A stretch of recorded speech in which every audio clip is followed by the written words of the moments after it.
오늘 말씀은 골로새서 3장 17절입니다. 또 무엇을 하든지 말에나 일에나 다 주 예수의 이름으로 하고 그를 힘입어 하나님 아버지께 감사하라.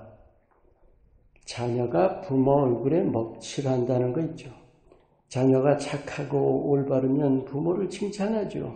하나님의 자녀들도 마찬가지예요. 우리가 마음이 바르고 행실이 선하면 하나님이 칭찬받으신다는 거죠. 오늘 이 말씀 골로새 교회 성도들에 대해서 그리스도인의 삶이 어때야 하는지를 보여주시는데 특히 눈에 띄는 부분이 무슨 일을 하든지 주 예수의 이름으로 하라는 거예요. 오늘은 여러분과 하나님의 자녀들의 행실이 사람들에게 어떻게 보여야 할지에 대해서 나누기 원합니다. 자녀를 보면 부모를 안다. 무슨 말씀인지 아시죠? 자신이 하나님 자녀라고 고백한다면 아버지이신 하나님을 늘 의식하는 것이 마땅합니다. 특히 사람들 앞에서 우리의 행실 말이죠. 그러기 위해서 무엇보다도 하나님의 자녀라는 의식이 뚜렷해야 합니다. 우리가 하나님의 자녀라는 용어를 흔히 믿는 자, 크리스찬과 같은 말로 쓰죠.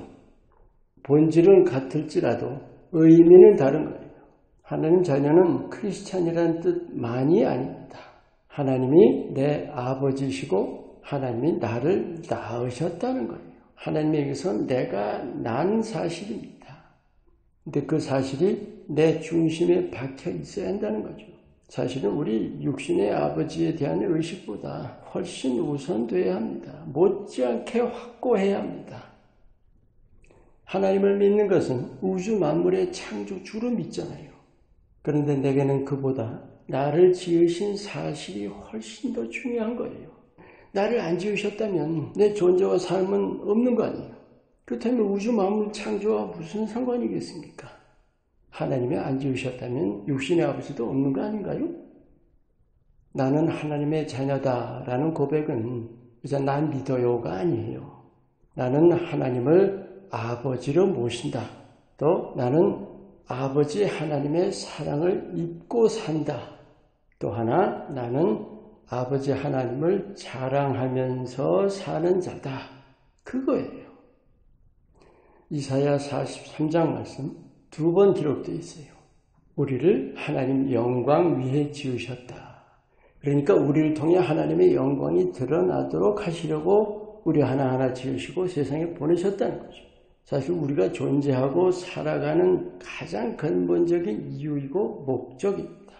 근데 사람들은 누구나 자기 명예와 자기 이름을 위해 살지 않나요? 근데 믿는 자들도 이 점에서 많이 다르진 않은 것 같아요.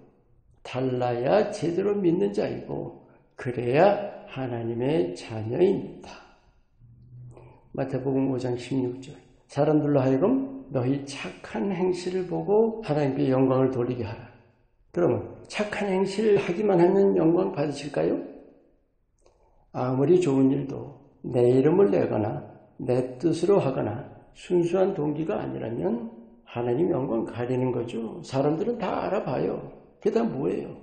하나님을 위한 것이 아니라 나를 위한 거죠. 길 가는 사람 10사람에게 물어보세요. 자신을 위한 것과 남을 위한 것 어느 쪽이 더 가치 있다고 여기는가? 남을 위하는 쪽이 더 가치 있다고 다 그렇게 얘기할 거예요. 이 두 가지는 비교 안 돼요. 보람도 비교할 수가 없고요.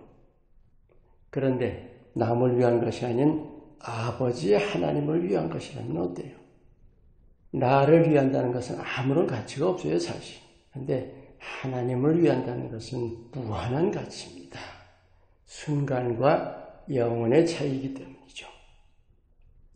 여러분, 하나님의 자녀라는 사실을 특권으로 여기세요. 특권 의식이 아니라 하나님이 나를 자녀 삼아 주신 사실입니다. 아까 처음 말씀드린 대로 자녀 의식이 뚜렷하다면 특권들이 여기게 되는 거죠. 성령 받은 사실도 그렇고 영원한 소망을 가진 사실도 그렇습니다. 예수님 말씀하셨잖아요. 내가 세상에서 너희를 택해 내었다고. 특권 아니에요? 그런데 그 특권에는 반드시 책임과 사명이 따른다는 거예요. 어떤 게 있을까요? 복음 전하는 건 물론이에요. 근데 그 전하는 일 자체만이 아니라 전하는 사람의 모습도 있다는 거죠. 하나님의 자녀라면 아버지 닮은 모습을 보여야만 합니다. 이 점이 대단히 중요합니다. 아까 하나님의 영광에 대해서 말씀 나눴죠.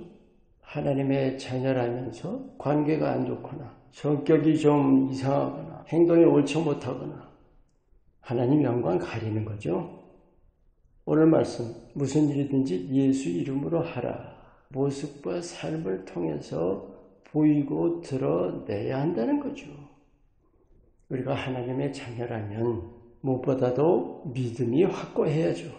또 하나 자녀다운 모습이어야 합니다. 예수님 닮는 거죠. 또 하나가 있어요. 자녀다운 삶이죠. 세상에 비치고 그것이 바로 선행입니다. 누군가가 여러분에게 와서 내가 당신 사는 모습 보고 예수 믿게 됐어. 이런 얘기를 한다면 어떨까요? 하나님의 자녀가 들을 수 있는 최고의 칭찬입니다. 자녀를 보면 부모를 압니다. 하나님을 드러낼 자녀로서의 책임을 마음에 깊이 새기시기를 바랍니다. 세상은 갈수록 어두워져요. 하나님의 자녀 됐다면 사람들이 날 보고 아버지를 알게 된다는 사실이죠. 믿는 자로서 아버지의 모습을 보이는 하나님이 드러나시고 영광 받으시는 모습과 삶이 되시기를 축원합니다. 기도합니다. 내 모습과 삶에서 예수님이 드러나시는 하나님이 기뻐하시는 삶을 살게 하옵소서. 예수님 이름으로 기도합니다. 아멘.